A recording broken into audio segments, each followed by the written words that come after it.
let's get into it, man. The 50 most dynamic duos in sports history: baseball, basketball, football, and hockey. Let's get into it. Ted Williams and Bobby Doerr. These two gentlemen won only one American League pennant in their 10 full seasons as teammates as the Boston Red Sox on the Boston Red Sox. They helped transform the Red Sox into perennial contenders during that time, making Boston the most serious challengers to the Yankees for supremacy in the junior circuit, providing much of the initial spark for a rivalry that eventually became the most intense in all of professional team sports. Now you look at the Boston Red Sox, they were one of baseball's best teams throughout the second decade of the 20th century. They won four world championships during their 10-year period.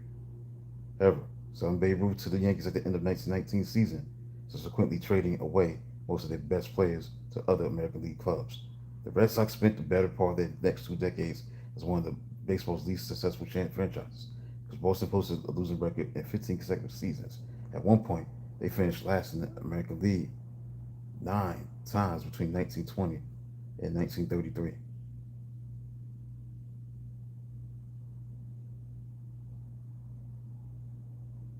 Only after free spinning Tom Hawkey, Tom Yawkey took over ownership of the team did the Red Sox become competitive once more during the second half of the 30s. When Yawkey began restructuring, Boston rushed at the conclusion of the 1933 campaign when he purchased Hall of Fame pitcher Lefty Grove from the Philadelphia Athletics. He acquired fellow Hall of Famers Joe Cronin and Jimmy Fox from Washington, Philadelphia.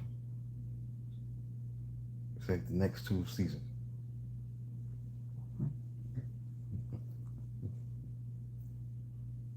Enabling the Red Sox to post 80 victories in 1937, their highest win total in 20 years. Yawkey also helped rebuild Boston's farm system, which soon began producing talented players at a rapid rate.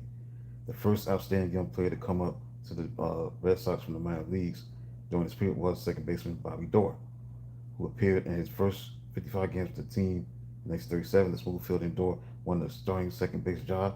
The following year, he drove in 80 runs, batted .289, displaying the defensive skills that quickly established him as one of the baseball's top players at the position.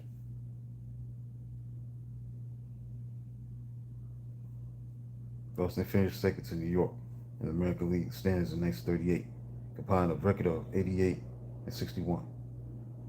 The Red Sox finished runner-up to the Yankees again the following year, with Doerr having another solid season by batting .318, knocking in 73 runs in only 127 games. But Boston fans eventually came to remember 1939 as the year Ted Williams appeared in a Boston Red Sox uniform for the first time. It's for 6 people tuning in. Make sure you hit the like button. The cocky 20-year-old had a brilliant rookie season, hitting 31 home runs, scoring 131 runs, batting .327, leading the league with 145 runs batted in, leading 44 total bases. Finished fourth in the American League MVP voting.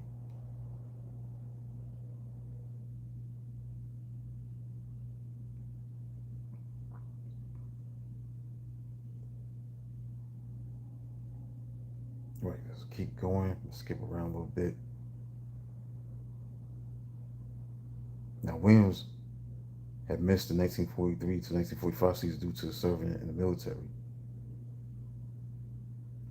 Doerr appeared in 125 games before joining the war effort himself. Drove in 81 runs, 95 runs were scored. Um, had a 325 batting average, that was career high at the time, second in the league, 528 slugging percentage. So they both returned, Williams and Doerr. 1946, they led the team to their first pennant since 1918. Doerr hit 18 home runs, knocked in 116 runs, scored 95 others, and batted .271. He finished third in the MVP voting.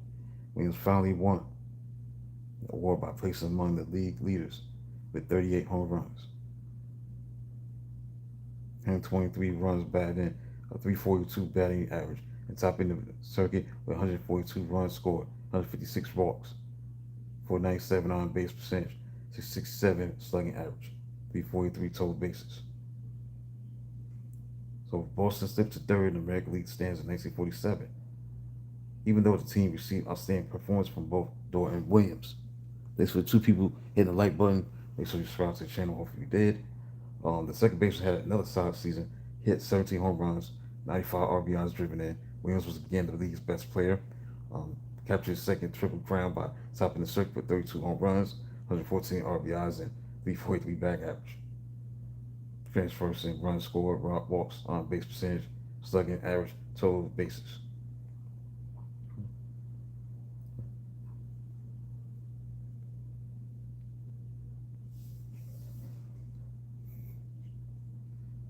All right. Final analysis. Let's see. Williams had ended his career in 1960 with 521 career home runs, 521 home runs. He drove in 1,839 RBIs, 1,798 runs scored, 2,654 hits, 344 batting average, 634 slugging average, 483 base percentage, all-time best. He's already the greatest hitter in baseball history. All right. Bobby Doerr and Ted Williams, the 10 full seasons. The Red Sox won one pennant. They finished second 5 times. They came in third on 3 other occasions.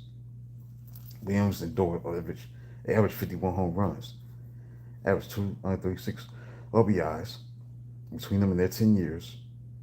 They had a total combined of 16 appearances on an all-star team and a total of 8 top 5 finishes in the league MVP balloting.